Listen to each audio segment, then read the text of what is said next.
Como eu sempre digo, o trabalho de análise nos leilões de imóveis faz toda a diferença na hora da sua lucratividade, né, na hora de você realmente colher os frutos ali da sua atividade, né, relativa a esse investimento. Isso porque o trabalho de análise ele vai te dar, né, a segurança jurídica, desde o ROI, na verdade, né, desde o retorno do seu investimento até a segurança jurídica necessária para a sua, né, para a sua atuação ali, para o retorno do seu dinheiro, né, com lucro, né, porque é uma ilusão dizer que leilão de imóveis não tem risco, porque na verdade, como todo e qualquer empreendimento ou investimento, ele tem riscos sim. Entretanto, nos leilões de imóveis, o que diferencia é que você, fazendo uma boa análise, uma análise eficiente, você vai conseguir aí ter resultados com 100% de segurança. Mas isso não quer dizer que você pode entrar nesse ramo de forma improvisada. Não pode, não faça isso, porque é a hipótese em que você pode perder todo o seu dinheiro. A hipótese em que você pode perder todo o seu dinheiro, que é aquela que eu venho ensinando sobre a evicção de direitos, ou sobre aqueles casos que existem poucos na jurisprudência, mas que já aconteceram e podem voltar a acontecer, que é quando o imóvel vai a leilão judicial em 2 leilões distintos e a pessoa que arrematou em primeiro lugar acabou não registrando a carta de arrematação, deixando de cumprir então o artigo 1245 do Código Civil, e aí pede mesmo, não tem o que reclamar. Então assim, leilão de imóveis, tanto judicial quanto extrajudicial, se trata de uma modalidade de investimento que tem a maior segurança e a maior lucratividade do mercado. Não é volátil. Você investe no leilão de imóveis, você arremata o bem imóvel, que é um bem que te dá segurança jurídica por si só, né? Segurança patrimonial por si só, melhor dizendo, só que a segurança jurídica ela depende de você. E você não precisa necessariamente ser um profissional do direito para aprender a fazer, né, esse caminho que te dará segurança jurídica, né? Hoje nós vamos falar aqui de alguns aspectos indispensáveis na análise das oportunidades, né? Das oportunidades nos leilões extrajudiciais. Primeiro ponto que é indispensável, análise do edital. Você precisa verificar lá no edital os débitos de condomínio, de quem que é esse débito relativo ao condomínio, né? Se o edital disser que é responsabilidade do arrematante, você não tem o que falar, mesmo com a lei estando a seu favor, né? Porque nós sabemos que a lei 9.514 de 97, ela diz que na segunda praça, o valor do imóvel, ele tem que cobrir o valor dos débitos condominiais, né? O valor mínimo, né, de lance. Entretanto, isso não é cumprido na prática. Então, o que vale na prática? É o que está disposto no edital. Se o edital disser que os débitos de condomínio são de sua responsabilidade, assim o será, não tem como você reverter essa questão. Por quê? Porque nós já estudamos que existe um princípio que rege os leilões, que é o princípio da vinculação ao edital. O edital é a regra do jogo. Então, quando você faz uma análise ruim do edital, você corre riscos, né, de ter aí o seu investimento frustrado, né? E quando eu digo investimento frustrado, não quer dizer que você vai, né, ter um prejuízo, não. Às vezes você vai diminuir significativamente o seu ROI e até mesmo, né, ter um prejuízo. Então, preste bem atenção. Edital, primeiro passo aí, analisar o edital e verificar se tem débito de condomínio ou se não tem débito de condomínio. Olha só, e se o edital for omisso, né, com relação aos débitos de condomínio ali, não constar nada do edital, você deve, ainda assim, de acordo com a orientação também dos tribunais, você deve verificar se essa informação não consta na descrição do site do leiloeiro. Isso mesmo, os tribunais têm dado aí uma força complementar das regras do edital à descrição no site do leiloeiro. Então, se o edital for omisso, olhe a descrição do site do leiloeiro para saber se lá não consta alguma coisa relativa a débito de condomínio. Porque se constar, você inevitavelmente será responsável, mesmo que o edital seja omisso. Então vai lá, orientação primeira dessa aula de hoje. Primeira orientação: débito de condomínio no edital. Se constar que o débito de condomínio é da sua responsabilidade como arrematante, não tem para onde fugir, princípio da vinculação ao edital. Se constar, obviamente, que não é da sua responsabilidade, bom demais, abraça a oportunidade, seja feliz, porque você não vai ser responsável pelos débitos de condomínio. Agora, se o edital for omisso, o que eu tenho que fazer?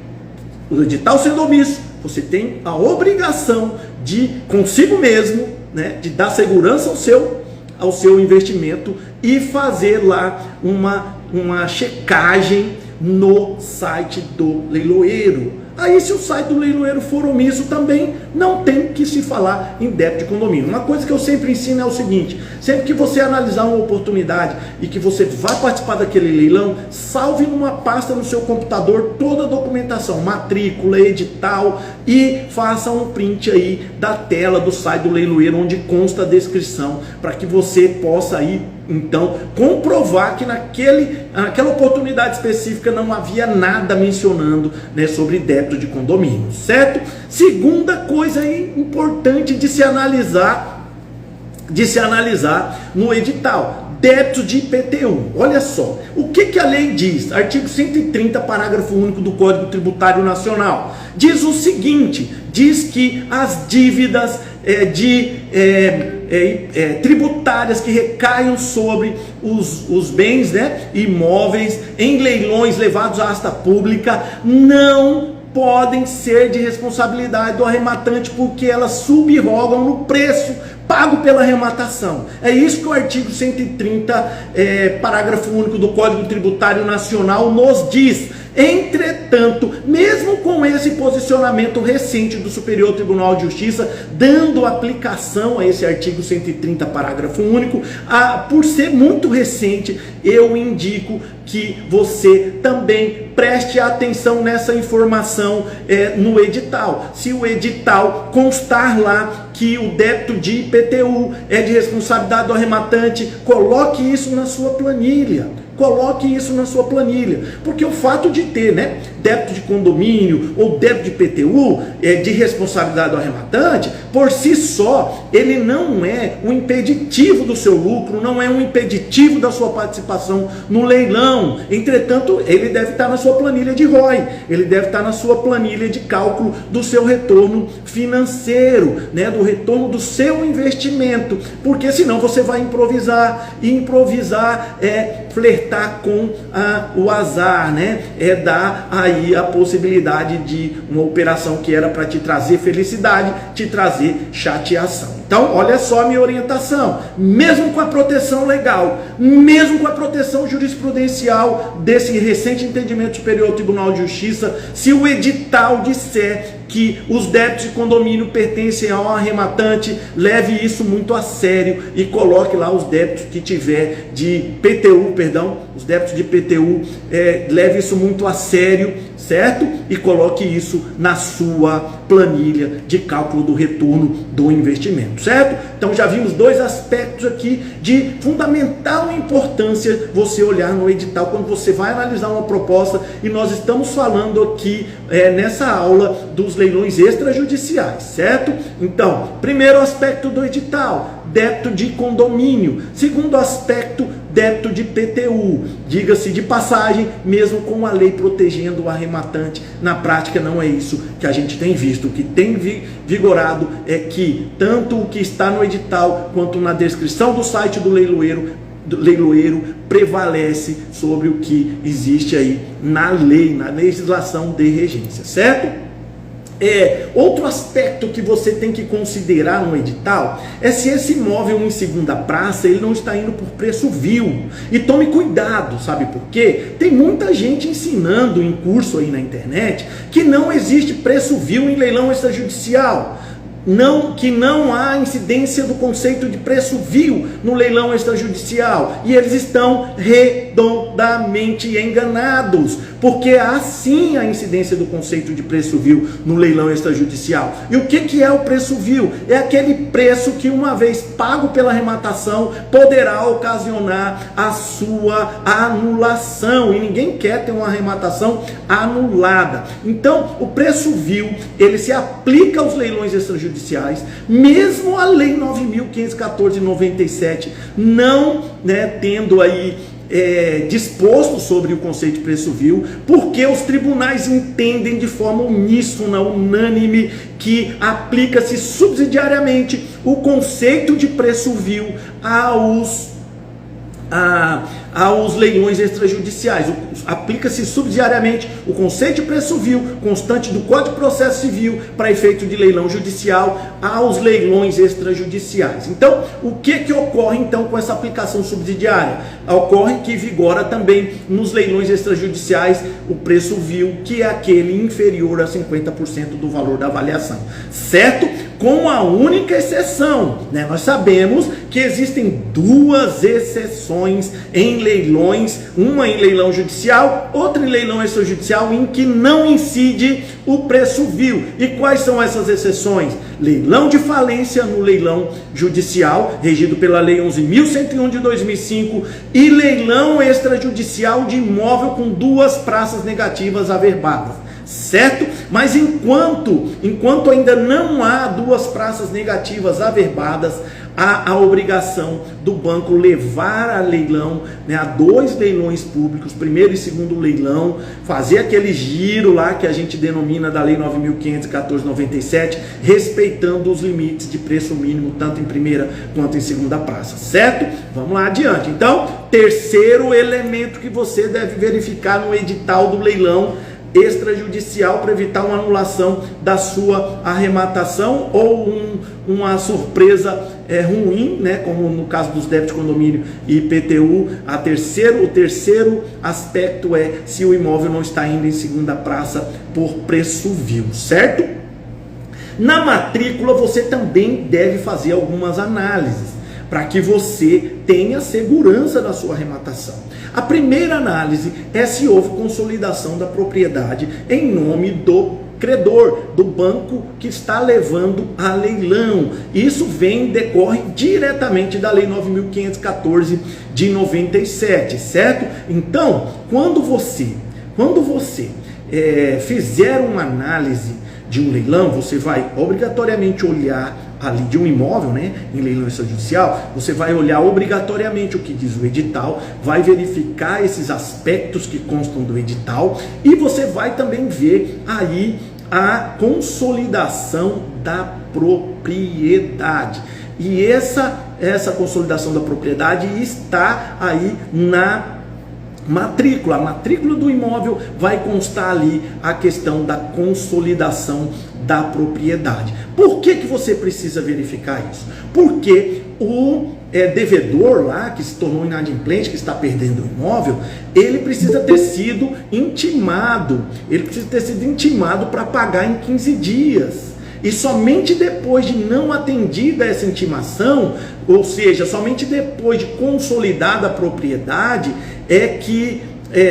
somente depois de constatada o não atendimento dessa intimação, ou seja, somente depois de constatado o não pagamento, a não purgação da mora, é que haverá a consolidação da propriedade e, consequentemente, haverá a possibilidade dos dois leilões da Lei 9.514/97, primeiro e segundo leilão. Então, se não tiver lá devidamente consolidada a propriedade, é uma barca furada, porque vai ter problema lá no final, certo? Esse é um aspecto importante da matrícula do imóvel, certo?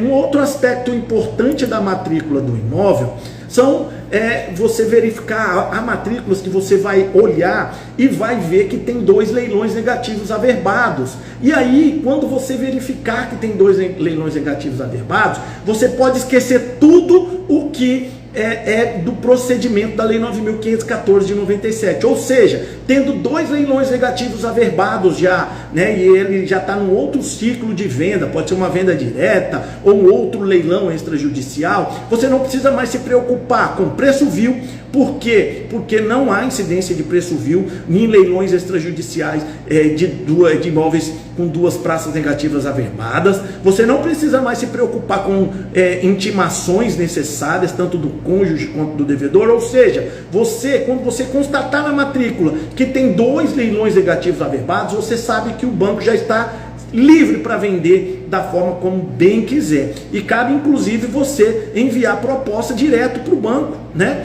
Enviar proposta direto, porque não está mais obrigado a cumprir o ciclo da Lei 9.514 de 97, certo?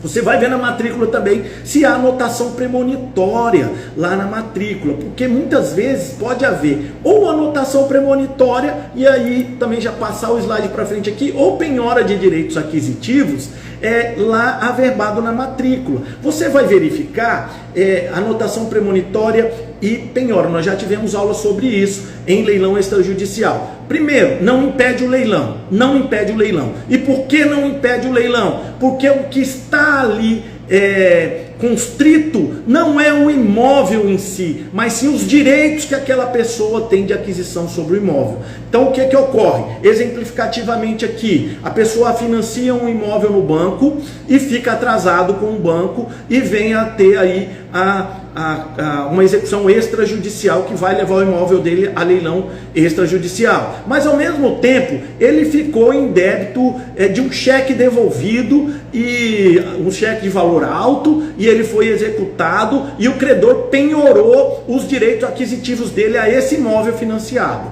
certo?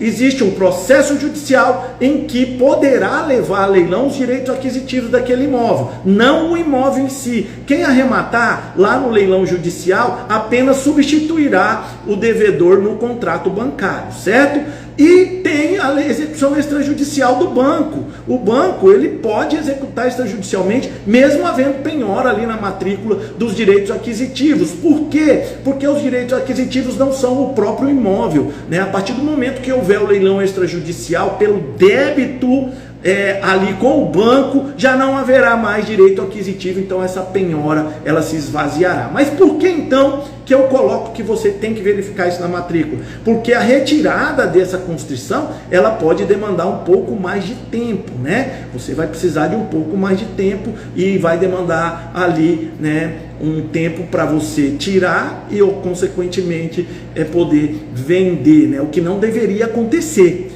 né? Porque isso aí, a penhora do direito aquisitivo, ela se esvazia automaticamente no momento em que há o leilão extrajudicial. Só que na prática também, né, infelizmente, você pode encontrar algum tipo de obstáculo para tirar imediatamente essa penhora do direito aquisitivo ali. Então, por isso que eu coloco como uma observação, mais por um critério temporal. Outro aspecto a se verificar nos leilões extrajudiciais, e aí também vale para os leilões judiciais, o ITBI. Nós já estudamos isso aqui. Por que eu devo verificar o ITBI? Porque tem muita gente que não tem acesso a esse conhecimento, que está pagando o ITBI a maior, né, em arrematações. Preste atenção. 2 aspectos você deve levar em consideração quando for pagar o ITBI da sua arrematação de imóvel. Primeiro, relativo à base de cálculo. A base de cálculo é sempre o valor que você pagou na arrematação. Isso tanto no leilão extrajudicial quanto no judicial. Hoje aqui nós estamos estudando leilão extrajudicial, mas a mesma regra vale para os leilões judiciais, certo? Então, sempre a base de cálculo será o valor da arrematação e não o valor de avaliação. Isso faz toda a diferença, porque geralmente você vai arrematar imóveis com descontos significativos, ou seja, você vai comprar o imóvel com um desconto bem significativo, que vai diminuir a base de cálculo do imposto e obviamente vai diminuir o valor do imposto que você vai pagar, certo? O segundo aspecto que você deve levar em consideração no pagamento do ITBI é com relação ao fato gerador. Tem muita prefeitura aí cobrando juros de mora, multa de arrematante. Por quê? Porque levou a carta de arrematação, no caso do leilão judicial, ou a escritura pública, no caso do leilão extrajudicial, levou depois de 1 mês, 2 meses, né? 3 meses da arrematação, e aí os municípios dizem assim, alguns, né? Inclusive o município de São Paulo é um deles, que eu tenho entrado com mandado de segurança em São Paulo e nós temos tido êxito. Eles dizem o seguinte, que o fato gerador do tributo foi lá no dia da arrematação e, portanto, você não pagou o tributo num determinado momento ali da arrematação, então você tem que pagar juros de mora e multa, e isso aumenta muito o valor do seu tributo. Você tem aqui, através, né, desse curso, você tem acesso ao conhecimento, então você pode usar esse conhecimento a seu favor. Como? Entrando com um mandado de segurança caso isso acontecer, certo? Na nossa área de membros tem modelo de todas as petições tributárias, né? Todas as petições que vocês precisam, né? Para fazer valer o seu direito, certo? Então, dois aspectos do ITBI: fato gerador, né? Que é sempre o momento que você leva para o registro e não o dia do leilão, né? E os municípios infelizmente têm feito, né, como se o fato gerador fosse o dia do leilão para gerar encargo moratório, certo? Então, primeiro aspecto esse. Segundo aspecto, base de cálculo. Base de cálculo não é o valor de avaliação do imóvel, e sim o valor da arrematação, certo? Um outro aspecto aqui é com relação à desocupação nos leilões extrajudiciais. A estratégia que a gente utiliza e que eu ensino é que você faça primeiro uma notificação extrajudicial para que a pessoa desocupe. A partir do momento que você arrematou, você já pega ali o documento comprobatório de que você arrematou e manda uma notificação. Na área de membros tem também modelo dessa notificação, para que você tente uma desocupação amigável, né? Amigável, enquanto você está lá no cartório resolvendo o problema o problema não seria o problema, né? Mas resolvendo a questão do registro da sua arrematação, correto? Se a pessoa não sair, você vai entrar com ação de missão na posse. E o que a lei diz? A lei 9.514 de 97 diz. A lei 9.514 de 97 diz que o direito à posse do arrematante deve ser garantido em 60 dias no máximo. Uma liminar deve te dar a posse em 60 dias, deve determinar que a pessoa desocupe o imóvel em no máximo 60 dias. Na prática, os juízes dão menos do que 60 dias, porque a lei diz em até 60 dias. Então, o que você vê na prática aí é 30 dias, né, que é a média aí das determinações para desocupação dos imóveis, certo? Então, não deu certo a notificação, você vai entrar com a ação, mas a notificação não pode fazer você perder tempo também, viu? Você vai mandar a notificação, não é obrigatório, mas é uma estratégia que tem se mostrado quase que infalível, né? Uma estratégia que tem se mostrado muito, mas muito eficiente mesmo. Você notificar antes, dar um prazo para a pessoa, para que ela desocupe o imóvel, e nesse período aí você está resolvendo a questão da escritura, né, do registro, e se ele não desocupar no prazo assinalado ou não se dispor a fazer um acordo extrajudicial, você entra com ação de missão na posse. O artigo 30 da lei 9.514 de 97 te dá o direito indерrogável de ter uma liminar deferida para desocupação em no máximo 60 dias do imóvel, por quem está lá ocupando o imóvel indevidamente, certo? E também é um aspecto importante nessa desocupação, é você saber que se o ocupante indevido ele estiver se valendo, né, de subterfúgios para fugir do oficial de justiça, no caso do cumprimento ali do mandado de missão na posse, você pode pedir uma intimação por hora certa. Exatamente isso, intimação por hora certa. O que quer dizer isso? Mesmo que ele não seja encontrado, o ocupante, ele poderá ser intimado na pessoa de qualquer um que esteja ali no imóvel, né? Aí pode ser na pessoa do zelador do prédio, do porteiro do prédio, ou até de um vizinho. Como funciona essa intimação? O oficial de justiça vai lá por 2 vezes, não encontrou o ocupante, né? Porque muitas vezes ele vai se evadir, vai se esconder para não encontrar, para o oficial de justiça não encontrar ele. Então o oficial de justiça foi 2 vezes lá, não encontrou, se você já tiver pedido a intimação por hora certa, ele vai poder retornar lá uma 3ª vez e vai falar, por exemplo, com o vizinho ou com o porteiro, dizer assim: olha, avisa fulano que amanhã, em tal hora eu volto aqui. Se ele não estiver no local, ele vai ser considerado intimado, certo? Então o oficial de justiça vai voltar lá, mesmo que esse fulano, ciclano, não for avisado pelo vizinho ou pelo porteiro, não importa, ele vai voltar lá. Se não encontrar novamente, naquele horário determinado, por isso intimação por hora certa, considerar-se-á intimado para todos os efeitos o ocupante. Isso agiliza muito a sua desocupação. Uma outra estratégia para agilizar é você entrar com ação de missão na posse e na própria ação você já cobrar a taxa de ocupação. A taxa de ocupação nós também já estudamos aqui. Ela equivale a 1% do valor de avaliação do imóvel. Não é do valor da arrematação, não. É do valor de avaliação do imóvel, uma taxa de 1% pelo valor de avaliação do imóvel contada da data que você arrematou como uma espécie de aluguel, né? Você tem esse direito de receber essa taxa daquele ocupante indevido, certo? E aí, por último, eu deixei aqui um outro aspecto do edital, muito importante de ser verificado no momento em que você faz análise, que é a evicção.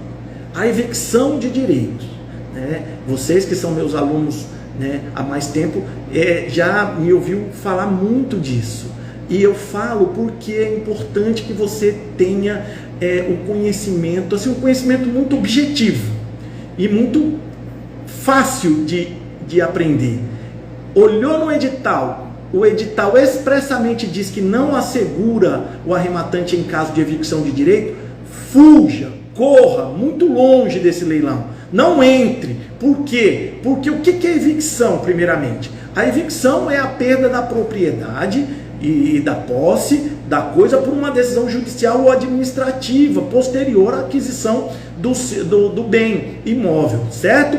Se você compra um imóvel cujo edital no leilão diz que não responde em caso de evicção de direitos, você está assumindo o risco de, se houver uma ação judicial posterior, né, que anule a arrematação e que alguém prove que é o verdadeiro dono do imóvel, se acontecer isso, e você sabe ali pelo edital que não havia proteção em relação à evicção, você passa aí você assume o risco lá atrás de perder o seu dinheiro, certo? Então aqui, recapitulando, e essa questão da evicção vale para aquisição de imóvel e imobiliária também, viu? Ou entre particulares, né? Nunca se esqueça, toda transação imobiliária você deve fazer quando você for o comprador, especialmente quando você for o comprador, deve fazer com a garantia de que você está assegurado no caso de evicção, certo? Então, nos leilões, se o edital for omisso com relação à evicção, você está protegido. Se o edital for omisso, você está protegido. Por quê? Porque incide aí diretamente o artigo 447 do Código Civil. Aplica-se a lei de regência sobre a matéria e você está assegurado integralmente no caso da ocorrência da evicção, certo? Edital omisso, evicção garantida, a garantia da evicção assegurada, né? A garantia contra a evicção assegurada, certo? Edital omisso, mas no edital fala que existe uma ação judicial.